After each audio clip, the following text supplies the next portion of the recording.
Messie d'Israël, Sauveur du monde. Après cela, je vis une foule immense que personne ne pouvait compter. C'étaient des gens de tout pays, de toute tribu, de tout peuple et de toute langue. Ils se tenaient devant le trône et devant l'agneau, vêtus de vêtements blancs et avec des branches de palmier à la main. Ils criaient d'une voix forte, « Le salut vient de notre Dieu qui siège sur le trône et de l'agneau. » Tous les anges se tenaient autour du trône, les anciens des 4 êtres vivants. Ils se jetèrent face contre la terre devant le trône et ils adoraient Dieu en disant « Amen ». Oui, la louange, la gloire, la sagesse, la reconnaissance, l'honneur, la puissance et la force sont à notre Dieu pour toujours. Amen. Alors qu'on voit que Jésus est le Messie d'Israël, c'est ce qu'on a vu dans notre dernière vidéo, on a plein de gens qui viennent du peuple d'Israël autour du trône, mais aussi une grande foule de toutes les nations, de toutes les tribus, de tous les âges. Oui, Messie d'Israël, mais Sauveur du monde. Et on va voir que c'est une trame importante dans l'ensemble de la Bible, dans l'ensemble de l'histoire de la rédemption, que Jésus est venu pour sauver le monde et pas simplement les Juifs. Et donc j'aimerais ça qu'on revienne en arrière, qu'on regarde d'une certaine manière l'histoire de la Bible et donc au travers un peu le prisme, au travers les lunettes de comment est-ce que Jésus, déjà dès le début de l'histoire de l'humanité, envoyait un message qu'il venait pour être le sauveur du monde. Eh bien, comme toute bonne histoire, nous devons commencer au commencement. Il était une fois. Eh bien, l'histoire de la Bible débute avec la création de l'humanité. Donc, il crée la terre, les cieux, l'univers, il crée les humains, il les créa hommes et femmes à sa ressemblance, il les mit sur la terre, et sur la terre, il y avait aussi un jardin qui était un monde de paix et de justice, une place où le calme. Comment est-ce que, quand on se retrouve dans la nature, on connecte avec, il y a un genre de calme, de paix qui vient, mais imaginez ça, mais dans un monde où tout est parfait, tout est beau. Et il dit, écoute, multipliez-vous, ayez des enfants, amusez-vous, prenez plaisir dans la création. Vous pouvez manger de tout ce qui est ici. Il y a une chose que vous n'avez pas le droit de faire. Et cette chose, il pointe donc à l'arbre de la connaissance du bien et du mal avec le fruit. Tu ne manges pas de ce fruit, car le jour où tu en mangeras, tu mourras. Eh bien, c'est quand même une réflexion intéressante. Pourquoi est-ce que le fait de manger un fruit devrait me tuer? Eh bien, bien sûr, c'est pas juste l'acte de prendre un fruit, c'est de comprendre qu'à quelque part, qu'est-ce que Dieu est en train de vouloir transmettre comme idée, se retrouve dans le message du serpent. Dans l'histoire, dans la Genèse, le serpent va approcher la femme, il va lui dire « N'as-tu pas le droit de manger de tous les fruits du jardin? » Eh bien, Ève dit « Ben oui, on peut manger de tous les fruits, sauf de celui-ci. » Parce que Dieu a dit que le jour où on en mangera, on mourra. Est-ce vraiment cela que Dieu a voulu dire? Il dit en fait, non, votre Dieu, c'est un croche. Il ne veut pas que vous deveniez comme lui, car le jour où tu en mangeras, tu deviendras comme Dieu. Mais, bien sûr, le serpent, c'est un mensonge, qu'est-ce qu'il dit, mais ce n'est pas entièrement un mensonge, parce que, effectivement, le jour où l'être humain décide de dire, moi, je vais prendre de ce fruit, je vais décider, voici, Dieu a dit, ça c'est mal, mais moi, je vais dire, ça c'est bien. Je décide qu'est-ce qui est bien pour moi. Eh bien, ce qui arrive à ce moment-là, la mort entre dans le monde, et il y a un petit verset dans la Genèse qui nous explique quelque chose de formidable. Ils vont être chassés du jardin, ils vont devenir mortels. Eh bien, et le passage dit, Dieu va protéger l'accès à l'arbre de la vie, qui est un autre arbre dans le jardin, qui donne accès, finalement, il mangeait ce fruit, il vivait éternellement, d'une certaine manière. Il dit, empêchons l'être humain de s'approcher de l'arbre de la vie, de peur que dans sa condition méchante, il ne vive éternellement. Pouvez-vous imaginer un Hitler immortel, un violeur immortel? Eh bien, la mort, elle est là, on le voit dans Ézéchiel notamment, la mort, elle est là pour limiter le mal. Devant la mort, nous dira-t-il, diras-tu encore, je suis Dieu? Non, devant la mort, tu seras un homme et non un Dieu. Alors, la mort limite le mal, Donc, ça met un terme, même les plus méchants d'entre nous avons un terme au mal. Et quand on dit, si Dieu est bon, pourquoi ne fait-il rien? Mais Dieu a fait quelque chose parce qu'il a mis la mort. Et ça, c'était déjà de mettre un terme à toutes les inégalités, à toutes les injustices.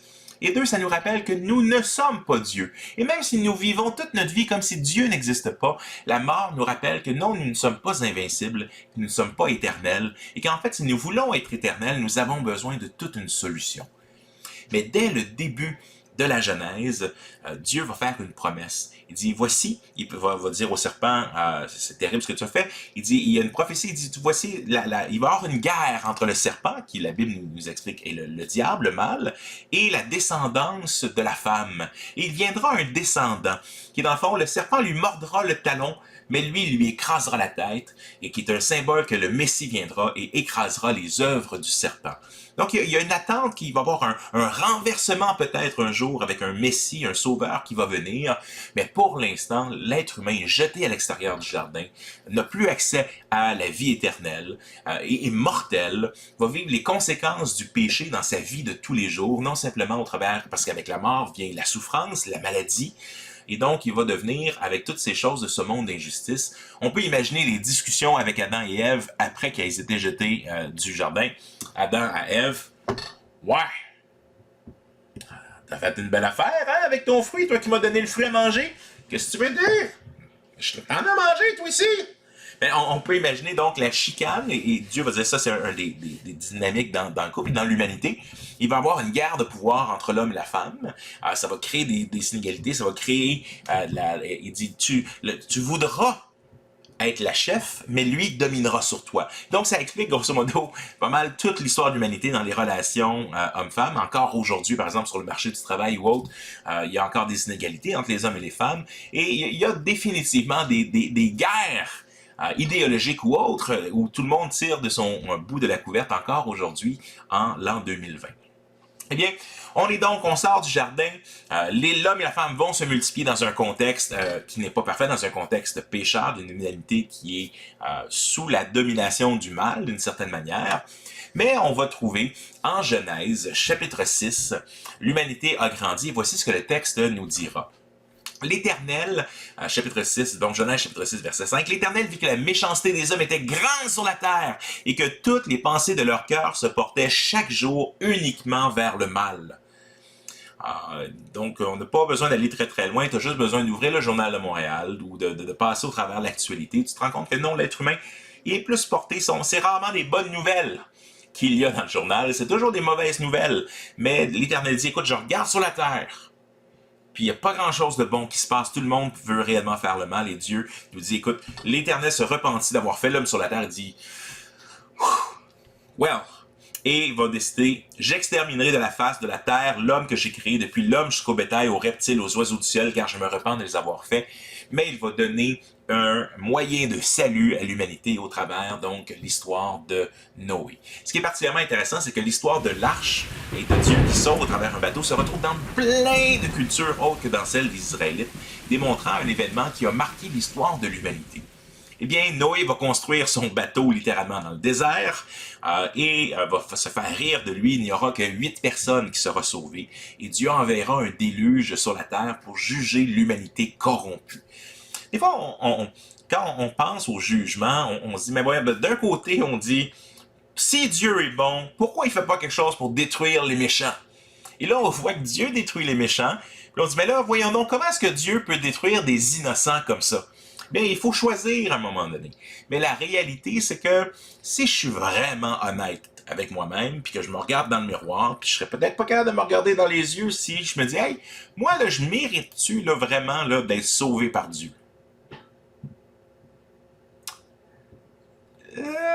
Parce que, est-ce que si je rentre dans un monde de paix et de justice, là, comme je suis en ce moment, je vais-tu amener vraiment une justice parfaite ou je vais amener quand même aussi de l'injustice?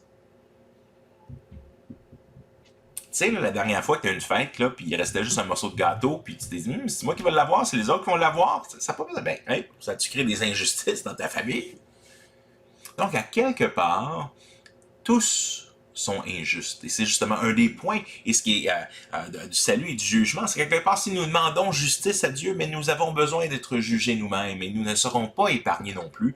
Et donc, on continue d'avoir un problème, on a besoin d'un sauveur, on a besoin d'une solution où Dieu va être complètement juste et où je peux quand même être sauvé. Ça va être une des choses que Dieu va arriver dans son plan de salut. Mais la méchanceté, une fois que l'humanité est sauvée au travers l'arche, elle va recommencer à populer la terre, les animaux vont être amenés dans l'arche et donc ça permet aux animaux de se repopuler aussi. La population de la terre va continuer à grandir et malgré le fait que Noé désirait adorer le Dieu créateur, l'humanité va se tourner encore une fois vers plein de dieux différents et va décider d'essayer de faire exactement ce qui est fait dans la Genèse, c'est-à-dire jouer le rôle de Dieu. Avec en construisant la fameuse tour de Babel, où les hommes se sont dit, nous sommes tellement grands et tellement hauts et tellement puissants, ils disent, montons une tour jusqu'au ciel. Et donc, il y a aussi une connotation astrologique derrière, dans laquelle plusieurs pensaient que c'était aussi une façon de divination, de connecter avec les esprits, l'outre-tombe, etc., etc. Et donc, ils vont construire ceci pour aller jusqu'aux cieux, créer une façon bien humaine de récupérer le ciel, si on peut dire d'une certaine façon. Et Dieu va, avec la tour de Babel, amener une confusion parmi les hommes. Il va envoyer des esprits, grosso modo, pour transformer le cœur et la langue des gens. Et donc, chaque personne va commencer à parler des langues différentes. Et là, ils vont commencer à se regrouper et des peuples vont partir dans différentes sections parce qu'ils seront pas capables de se comprendre, pas capables de terminer la tour qu'ils sont en train de bâtir. Et donc, Babel est le moment dans l'histoire où les langues sont formées, où la diversité des peuples sont envoyés. Pourquoi? Parce que les peuples voulaient s'élever eux-mêmes vers Dieu. Et donc, Dieu, ça va être un jugement que de séparer les nations de cette manière-là. Mais notre histoire commence à prendre un côté positif encore du mais là, boy, il me semble qu'il y a juste des mauvaises nouvelles jusqu'à maintenant. La Genèse, le jardin, le déluge, Babel. Et là, on arrive avec Abraham. Et ce qui est intéressant, parce qu'Abraham est le point de départ de la nation d'Israël, donc c'est un étranger que Dieu va choisir afin d'en faire un peuple qui va devenir le peuple d'Israël, le peuple qui a été choisi par Dieu afin d'être une bénédiction pour toutes les nations. Mais le peuple d'Israël a souvent compris qu'il serait béni d'entre toutes les nations. Et donc, plutôt que de se voir comme un moyen de salut pour les autres, il dit « Nous sommes les seuls sauvés ». Et donc ça sera quelque chose que Dieu va tenter à corriger. On le voit notamment que Abraham est aussi le père des non-croyants, bibliquement parlant, parce qu'il était un non-juif au départ. Il a mis sa confiance en Dieu. Et ça, c'est la façon que Dieu va nous sauver dans la Nouvelle Alliance, donc dans l'alliance que Jésus vient accomplir. On lit ceci, par exemple, en Galates, chapitre 3, versets 6 et 9. « Tout comme Abraham eut confiance en Dieu et que cela lui fut compté comme justice, reconnaissez donc que ce sont ceux qui ont la foi qui sont les fils d'Abraham. Or, l'Écriture prévoyait que Dieu considérait les non-juifs comme justes sur la base de la foi, et elle a d'avance annoncé cette bonne nouvelle à Abraham, « Toutes les nations seront bénies en toi. » Ainsi, ceux qui croient sont bénis avec Abraham, le croyant. Donc, Paul contraste ici Abraham le croyant avec Abraham le père de la nation juive, en disant, écoute, Abraham a été sauvé par la foi. Donc, et c'est la même manière qu'on est sauvé, c'est que quand on met notre confiance en ce que Dieu vient faire au travers de Jésus, notre compte, c'est compté comme justice. Alors que je suis injustice et je mérite la mort, l'enfer, la condamnation, eh bien, je peux être juste et être considéré comme justice à cause de ce que Jésus vient faire à la croix, il paye en mon nom. Reconnaissez donc que ce sont ceux qui ont la foi, verset 7, qui sont les fils d'Abraham, et non pas ceux qui sont Israël national. C'est pas le fait d'être circoncis, de suivre les règles alimentaires ou d'être juif de naissance qui fait que tu peux être un véritable fils d'Abraham. C'est ceux qui croient qui sont fils d'Abraham. Et donc, la descendance annoncée par Abraham, l'Abraham va dire, dans le fond, tu seras béni d'entre toutes les nations, et la promesse est faite à sa descendance, eh bien, la descendance de la femme, et donc la descendance d'Abraham. On continue au travers de la lignée messianique, mais ici, la véritable descendance, nous dira Paul en Galates, un peu plus loin dans le chapitre, c'est Jésus. Et la véritable descendance, c'est ceux qui mettent leur confiance en Jésus. On y reviendra un peu plus tard. Mais néanmoins, donc, Abraham est le père aussi des non-croyants. Et donc, il va être le père de la nation juive, mais aussi le père des non-croyants, parce que c'est comme un non-croyant, à quelque part, que Abraham est venu à croire en Dieu et à mettre sa confiance en lui. Alors, on a là une thématique que, donc déjà, il y a Genèse 1:11, c'est toute la période où Dieu n'avait pas un peuple en particulier. Genèse 11, il se tourne vers le peuple d'Israël pour accomplir son plan de salut, son plan de sauvetage pour l'humanité. Mais l'histoire continue et donc on va avoir, comme on l'a vu dans la dernière vidéo, l'histoire des juges, en fait l'exode, l'histoire des juges, la conquête de Canaan, etc., qui va mener le roi davidique, etc.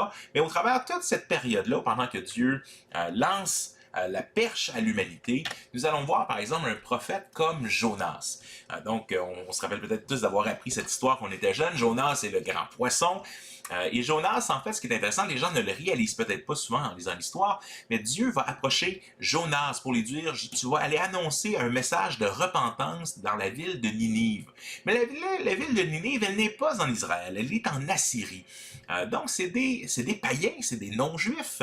Et Jonas va être envoyé à des non-juifs afin d'annoncer la repentance. Si vous ne vous repentez pas, si vous ne vous tournez pas vers le Dieu vivant, eh bien, vous serez détruits à l'intérieur de 40 jours. Jonas veut rien savoir. C'est pas moi, un juif, qui va aller parler à ces pourris de non-juifs. Et donc, on voit ici que les juifs se prenaient vraiment au sérieux. Hey, nous sommes le peuple élu. Et les autres, là, ouf, ouf, tassez-vous de là. C'est nous autres qui l'ont l'affaire, alors que Dieu, non, avait un message pour le restant de l'humanité. Et Jonas part dans l'autre direction, part en bateau. Le bateau va être pris dans une tempête. Jonas va être pitché en dehors du bateau par les autres gens qui sont sur le bateau, est avalé par le grand poisson. Et pendant que le grand poisson finit par dire « Ok, Seigneur, je vais y aller si tu me laisses la vie. » Il va passer 3 jours, 3 nuits dans le ventre du poisson. Et donc, ce sera un symbole, d'ailleurs, un signe qui peut être utilisé. Jésus va dire, dans le Nouveau Testament, il dit, vous me demandez des signes, vous êtes incrédules, vous n'aurez que le signe de Jonas. De la même manière que Jonas a passé 3 jours et 3 nuits dans le ventre du poisson, ainsi, le Fils de l'homme passera 3 jours, 3 nuits dans la terre. Donc, il parlait de sa mort, sa résurrection. Donc, il y a un signe ici, mais il y a aussi un signe intéressant, c'est qu'au travers de l'histoire de Jonas, les Juifs ne sont pas intéressés à partager la bonne nouvelle aux non-Juifs, alors que Jésus vient annoncer aussi cette libération, non simplement à Israël, mais aussi à toutes les nations. Et donc, Jonas s'en va à Ninive, il va partager le message de repentance et le peuple va se repentir. Et Jonas en est fâché, profondément fâché, tellement qu'il s'en va en haut de la montagne, qu'il regarde la petite ville de Ninive, puis il est fâché, puis Dieu lui fait grandir, il y a des plantes qui grandissent très très très vite, puis Dieu fait grandir une plante pour Jonas qui lui donne un peu d'ombre.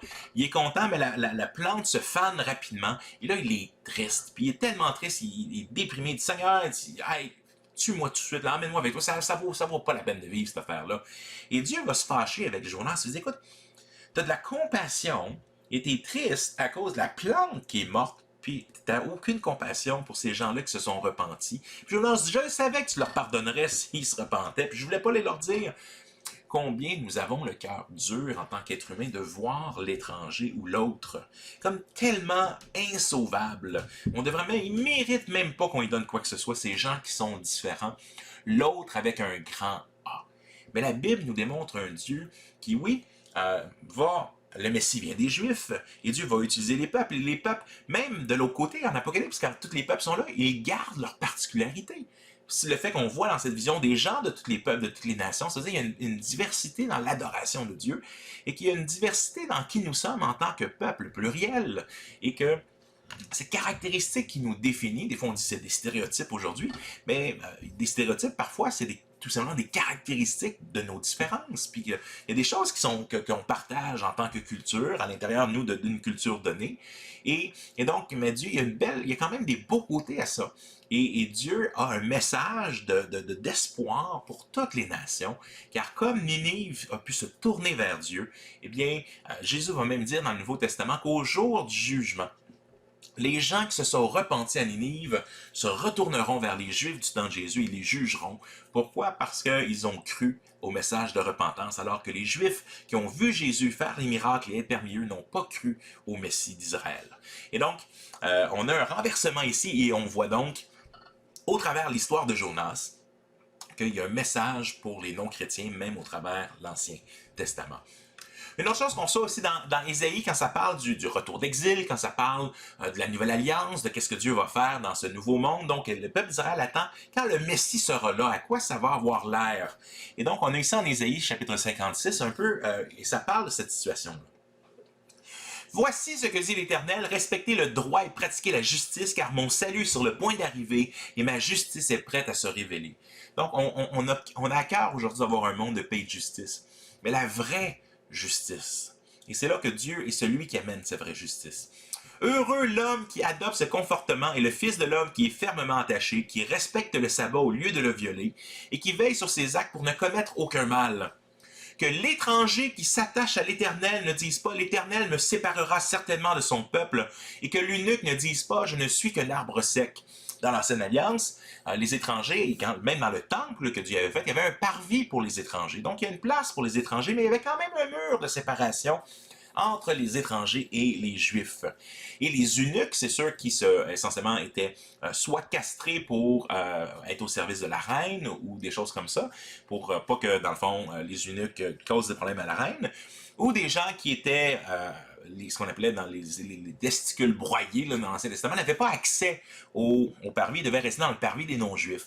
Mais dans la Nouvelle Alliance, que l'étranger ne dise pas « L'Éternel me séparera certainement de son peuple », que l'eunuque ne dise pas « Je ne suis qu'un arbre sec », en effet, voici ce que dit l'Éternel, si des eunuques respectent mes sabbats, choisissent de faire ce qui me plaît et restent attachés à mon alliance, je leur donnerai dans mon temple et à l'intérieur de mes murailles une place et un nom qui vaudront mieux pour eux que des fils et des filles. En effet, je leur donnerai un nom éternel qui ne disparaîtra jamais. Ici, on a en termes de l'Ancien Testament, pour dire, ils feront partie de notre alliance. Bien sûr, sur les questions de sabbat et tout ça, le respect du sabbat dans la Nouvelle Alliance est différent de dans l'Ancienne, mais quand même, ils sont une image de dire, ils vont obéir à Dieu, ils vont faire partie de l'Alliance, ils vont être dans ce repos que Dieu donne.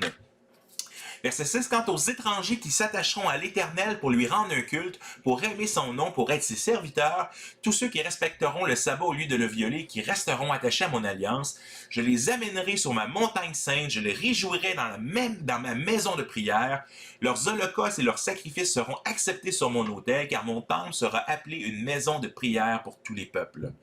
Déclaration du Seigneur de l'Éternel, de celui qui rassemble les exilés d'Israël, j'en rassemblerai d'autres en les ajoutant à lui, aux siens déjà rassemblés.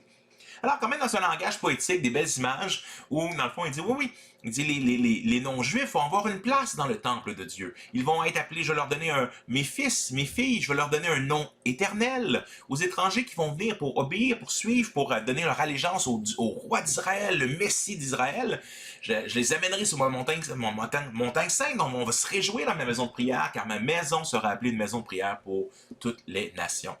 Et dans cette déclaration, oui, je ramènerai les exilés d'Israël, mais il y a plein d'exilés de partout qui ne sont pas ma nation, mais ils deviendront mon peuple.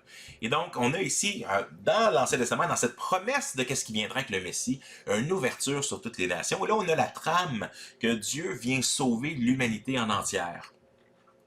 Et vient le moment de Noël. Et donc, bien sûr, la nativité, Noël vient du latin natalis, qui veut dire nativité, la nativité, l'arrivée du Messie d'Israël. Et une des choses particulières, c'est que le moment de l'arrivée du Messie va être annoncé au travers les étoiles par des mages. Les mages, les fameux mages qui viennent voir Jésus, sont en fait des astrologues perses. Dans l'Ancien Testament, les astrologues en Israël c'est punissable de mort, donc la divination, donc l'adoration de d'autres dieux, et particulièrement d'invoquer les mauvais esprits et les puissances sataniques mauvaises, sont défendus en Israël. Saül va perdre, entre autres, sa vie. Le roi Saül va perdre sa vie essentiellement parce qu'il va avoir consulté des devins pour savoir s'il doit aller attaquer. Et donc, Dieu va permettre à Samuel, le prophète, d'apparaître. Et là, la diseuse de Bonaventure fait « Ah! » Elle est toute énervée parce qu'elle se rend compte que c'est pas ce qu'elle voit d'habitude et que Dieu permet au prophète Samuel de revenir d'outre-la-tombe pour dire à Saül « Hey, ce que tu fais est vraiment pas correct. » Mais là, on a donc Dieu qui se révèle à des mages astrologues perses pour les faire venir afin qu'ils reconnaissent au travers leur science que le Messie, le roi d'Israël, le roi du monde, venait d'arriver. Et donc, bien sûr, ce n'est pas ici une approbation des pratiques occultes, mais c'est un symbole vraiment important dans l'évangile, notamment de Matthieu, où les premiers à reconnaître réellement qui Jésus est, c'est les non-juifs. Et donc, il y a une ouverture où Dieu laisse, malgré tout, au travers de ce qu'on appelle la révélation générale, il laisse au travers de sa grâce commune des choses qui amènent les païens de toute l'histoire à se pointer vers un Dieu créateur et un Dieu sauveur. Et donc, on a l'ouverture de l'évangile de Matthieu. L'évangile de Matthieu est écrit particulièrement aux Juifs pour dénoter que Jésus est le Messie d'Israël, mais il y a aussi cette trame de dire, non mais regarde, Dieu vient sauver tous les peuples. Et c'est à la fin de Matthieu que Jésus dira notamment, il dit, car allez dans toutes les nations, faites des disciples de toutes les nations. Et les disciples auront de la difficulté à comprendre ça au départ. Puis ils vont dire, on va aller chercher les Juifs qui sont dans toutes les nations. Mais Jésus a dit, non, mais ça va être toutes les nations qui seront sauvées, ou du moins ceux qui viendront à moi, de toutes les nations. On a un peu plus tard une des images, et c'est une des choses qui mettra beaucoup de tension entre les Juifs et Jésus. Jésus va faire le ménage du temple, parce que les gens donc faisaient du marchandage, souvent probablement avec usure, c'est-à-dire qu'ils chargeaient plus cher. C'est comme quand tu vas au cinéma, le popcorn coûte plus cher quand tu es au cinéma, ou le Big Mac coûte plus cher à la ronde. Pourquoi? Parce que t'es pogné là, puis tu n'as pas rien d'autre pour pouvoir acheter avant de venir. Alors souvent, donc ils faisaient du marchandage, Jésus ne va pas être content, mais ils le font où? Mais très possiblement, dans le fond, les marchands, ils seraient dans la cour des gentils. Grosso modo, les Juifs piquaient tout l'espace qui était là pour les non-Juifs, ils l'utilisaient pour en faire une grosse place de marchandage. Et qui était en plus des balances fausses, comme on dit. C'est pas de donner pour une bonne... Dieu a en horreur quand on charge plus puis on exploite le pauvre. Mais donc, Jésus va dire quoi? Il va se fâcher, il va tasser des tables et tout ça, il va dire « Dehors! Dehors! » Il dit que vous avez fait, il est décrit, vous avez deux passages qui vont être utilisés dans cette semaine. Dans le fond, vous avez transformé ma maison en une maison de brigands. Et de ma maison sera appelée une maison de prière pour toutes les nations. Donc, Jésus accuse et adresse deux problèmes. Le problème, donc, de l'inégalité et du fait qu'ils sont en train de exploiter le pauvre, et de l'autre côté, c'est qu'ils sont en train de prendre l'espace, le parvis des gentils, alors que le temple, il est là justement aussi pour être une porte pour les nations, pour avoir accès à Dieu. On va voir aussi au travers une autre histoire, l'histoire du centurion qui avait un enfant malade et qui vient voir Jésus. Il dit, mon enfant est malade, est-ce que tu veux le guérir? Et Jésus dit, je veux venir chez toi. Il dit, non, tu n'as même pas besoin de venir chez moi. Moi, je suis un centurion, je dis à mes serviteurs de faire qu'est-ce qu'il y a, et toi, dis seulement, et il sera guéri. Et Jésus va dire quoi? Il dit, il n'y a personne en Israël qui a eu une aussi grande foi. Et donc, c'est intéressant encore une fois qu'on va voir que même au travers l'histoire dans les évangiles, on voit déjà ce narratif, cette trame, dit non, dit Jésus est là aussi pour toutes les nations. Et ceux qui viennent à lui, eh bien, il offre sa grâce à tous ceux qui viennent vers lui. Bien sûr, l'histoire des évangiles, l'histoire du salut, le moment le plus important de l'histoire de l'humanité, c'est quand Jésus de Nazareth porte les péchés du monde sur lui. Et il va être mis à mort entre deux brigands. Il va être au compte des pécheurs. Lui qui était juste alors que nous sommes injustes. Lui qui n'a fait aucun mal, il vient porter le mal que nous avons fait. Lui qui ne devait pas mourir, il est mort pour nous. Et là, il vient accomplir la part, comme on l'a vu dans le Messie d'Israël, Jésus venait accomplir la part de l'alliance. Pourquoi? Parce que Dieu avait dit, moi j'ai une alliance avec toi, et si tu conserves l'alliance, tu seras béni, tu seras en terre promise, etc., etc. Mais l'homme ne l'a jamais tenu. Mais Dieu, homme, Jésus, Dieu vient comme un homme sur terre, vivre une vie sans aucun péché, nous montrer la voie de c'est quoi mourir et vivre pour les autres. On veut rien savoir de lui. On le met sur une croix. Les Juifs ne le reconnaissent pas comme le Messie d'Israël. Ils se moquent de lui en mettant même une pancarte au-dessus de sa tête, roi des Juifs. Et mais voici comment est-ce que Dieu a renversé ça, comme Joseph, Dieu a renversé Joseph. Vous avez planifié de faire ceci en mal, mais voici Dieu l'a tourné en bien. Eh bien, c'est au travers cet acte que Dieu vient transformer l'histoire de l'humanité. Il est l'agneau de Dieu qui devait mourir pour les péchés du monde. Eh bien, il est mort et on l'a mis au tombeau, mais la mort ne pouvait pas le garder. Pourquoi? Parce qu'il était Dieu. C'était impossible à Dieu de mourir, de rester mort. Il ne devait pas mourir en devenant un homme. Il meurt pour les péchés de l'humanité. Mais à cause qu'il n'a fait aucun péché, à cause qu'il est complètement juste, Dieu va le justifier. Il va le dire, voici, ressuscite maintenant. Il est déclaré fils de Dieu avec puissance. Il sort du tombeau. Il a vaincu la mort. Il est le premier des ressuscités. Il offre la vie éternelle à quiconque le reconnaît comme le roi, le messie de l'univers. C'est quoi qu'on parle de mettre notre foi en Jésus? C'est de donner notre allégeance à celui qui est mort pour nous, à dire, Seigneur Jésus, tu es mort pour mes péchés. Prends ma vie, transforme-moi. Il y avait une promesse que Jésus a faite. Il dit, dans le fond, ceux qui croient en moi, je vais leur donner le Saint-Esprit. Et le Saint-Esprit, c'est Dieu, le Saint-Esprit, parce que Dieu est un en trois personnes, donc un Dieu en trois personnes, Dieu le Père, Dieu le Fils et Dieu le Saint-Esprit. On le voit au tout début de la Genèse, où tu as au commencement Dieu, tu as celui qui est appelé la parole, par lequel le monde est créé, ça on sait que c'est Jésus, on le voit dans l'évangile de Jean, et l'Esprit de Dieu qui planait au-dessus des eaux. Donc, déjà depuis le début de la Genèse, quand Dieu va dire « faisons l'homme à notre image », donc un pluriel, qui parle justement de cette pluralité en Dieu, bien qu'il y a un seul Dieu, c'est en trois personnes, mais la promesse est du Saint-Esprit qui sera déversé sur le cœur des croyants. Et à la Pentecôte, tu as ce qu'on appellera l'anti-Babel. Alors que dans la tour de Babel, les hommes ont essayé de créer cette tour pour aller vers Dieu. Dieu a envoyé un jugement et séparé toutes les nations dans leur langue. Eh bien, à la Pentecôte, nous avons le contraire, c'est-à-dire que Dieu envoie son esprit. Et là, les apôtres prêchent l'évangile et les gens les comprennent dans les différentes langues. Et donc, l'évangile est donné à toutes les nations. Le Saint-Esprit est donné particulièrement à la Pentecôte pour pouvoir annoncer l'Évangile partout à ceux qui viennent de loin. Et donc, tu vois, dans la Pentecôte, l'anti-Babel, le Saint-Esprit vient dans le cœur des croyants. Et un des rôles du Saint-Esprit, et c'est une des choses qui est annoncée dans l'Ancienne Alliance, c'est que car voici, je vous donnerai un cœur nouveau. Je mettrai, ma loi est écrite sur des tables de pierre, elle est écrite dans l'Écriture, mais maintenant j'écrirai ma loi sur vos cœurs, sur le cœur des véritables croyants que je ferai battre avec, j'enlèverai le cœur de pierre, je mettrai un cœur de chair qui bat au rythme de Dieu. Et c'est j'accomplirai, dit Dieu en Ézéchiel, j'accomplirai mon alliance, j'accomplirai ma loi dans vos cœurs. Et donc, quand nous, en tant que chrétiens, nous faisons les œuvres que Dieu a préparées d'avance, c'est que nous dépendons du Saint-Esprit pour que Dieu nous transforme à l'image de Jésus. Alors que Adam était à l'image de Dieu, le croyant qui est l'image de Dieu détruite en partie est ramené à l'image de Dieu. On passe de l'imago Dei, l'image de Dieu, à l'imago Christi. Donc, image de Dieu à l'image du Christ, et c'est le rôle du Saint-Esprit que de nous amener semblable à Jésus. Fait qu'à quelque part, c'est pas quand on dit que le salut est gratuit, c'est entièrement vrai, sous un sens, dans le fond, il est offert gratuitement à quiconque croit en Jésus. Mais le salut, les amis, n'est pas gratuit, en ce que Jésus a payé le plus grand prix. Dieu a envoyé son Fils afin qu'il meure sur la croix. Le salut a été acquis à grand prix.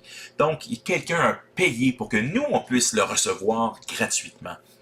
Mais le salut c'est pas simplement de dire je crois en Dieu. Les démons aussi croient qu'il y a un seul Dieu et ils tremblent, dit l'apôtre Jacques. Mais croire, c'est donner son allégeance. C'est dire Dieu, je te fais confiance dans tous les domaines de ma vie. Et une des choses que Dieu veut nous transformer, la transformation, c'est la différence. Pour nous, ce n'est pas de monter nous-mêmes vers le ciel avec une tour de Babel. On sait qu'est-ce que Dieu pense de ça. Non, comment est-ce que c'est Dieu qui est descendu vers nous et qui nous donne accès à lui au travers de son Saint-Esprit avec l'anti-Babel. Et c'est grâce à la présence de l'Esprit de Dieu que Dieu va nous transformer. Mais Dieu va nous transformer. Puis il va y avoir des transformations dans notre vie. Pourquoi? Pas parce qu'on doit pédaler plus fort, mais c'est qu'on doit laisser le Saint-Esprit guider votre conduite. Galates 5, chapitre 16, et vous n'accomplirez plus les désirs de la chair. On a une responsabilité de dire, Saint-Esprit, prends l'espace dans ma vie. Et nous serons sauvés du pire ennemi, le péché, la mort et nous-mêmes. En Galates chapitre 3, verset 26, un petit peu plus loin que le verset qu'on a regardé plus tôt, l'apôtre Paul nous dit ceci, « Vous êtes tous fils de Dieu par la foi en Jésus-Christ. En effet, vous tous qui avez été baptisés en Christ, vous êtes revêtus de Christ. Et il n'y a plus ni juif, ni non-juif. Il n'y a plus ni esclave, ni libre. Il n'y a plus ni homme, ni femme, car vous êtes tous un en Jésus-Christ. Si vous appartenez à Christ, vous êtes donc la descendance d'Abraham et vous êtes héritiers conformément à la promesse. Et donc, en Jésus, on ne parle plus que d'un seul peuple élu. En Jésus, il n'y a plus ni juif ni non-juif. Mais on peut quand même bénir, et les Juifs ont eu les promesses, les patriarches, l'Écriture, la loi. Et ça, on dit, hey, merci Seigneur pour ça. Puis oui, ils sont bénis d'entre les nations sur certains points. Mais devant Dieu, avec le salut, avec l'accès, il n'y a plus ni homme, ni femme, il n'y a plus ni juif, ni grec, ni québécois, ni canadien, ni américain, ni européen, ni etc. Et donc, il n'y a plus ni homme, ni femme non plus. Cette disparité, ce combat qu'il y a, nous avons tous accès au salut au travers Jésus-Christ. Parce qu'il est véritablement, oui, le Messie d'Israël, mais il est aussi le Sauveur du monde. Et donc, quand on regarde ces deux aspects, que oui, Dieu a choisi un peuple, et au travers ce peuple, il a amené le salut. Mais il a aussi, depuis le commencement, voulu donner un monde de paix et de justice, pour que l'homme puisse y habiter. Mais le but de Pierre nous dira quoi? Nous attendons aujourd'hui du ciel un monde de paix et de justice. Mais on sait que le monde comme on est sera amené en jugement. Pourquoi? Parce que Dieu doit être juste. Dieu doit être juste parce qu'on le dit souvent, si Dieu est bon, pourquoi ne fait-il pas quelque chose contre le mal? Mais le mal, il est profondément ancré dans mon propre cœur. Et c'est pour ça que j'ai besoin de prendre mon cœur et de dire, Seigneur, prends-le, donne-moi-en un nouveau, parce que celui-ci, il ne me permettra pas d'entrer dans le monde de paix et de justice. La seule chose qui nous permet d'entrer dans le monde de paix et de justice, c'est que quand Dieu nous regarde au jour du jugement, il voit Jésus-Christ. Il le voit parce que quand il me regarde, quand j'ai mis ma foi en Jésus, il me regarde et dit, ma dette de justice, elle est payée par le Christ. Et non seulement ça, mais quand il me regarde, et ça sera la dernière étape d'ici-bas, je n'arriverai pas à être complètement comme Jésus-Christ. Mais il fait cette promesse. Celui qui a commencé en nous cette œuvre bonne la rendra parfaite pour le jour de son retour. Au dernier, quand je meurs ou quand on est enlevé auprès de lui, au moment de son retour, il fait les derniers touch-up. Il nous purifie, il nous transforme pour nous finaliser à l'image de Jésus. Et c'est un monde de paix et de justice avec plein de petits Jésus. Plein de gens qui ressemblent à Jésus, qui adorent Jésus. Des gens d'Israël, mais des gens aussi de tous les peuples, de toutes les nations, de toutes les langues. Jésus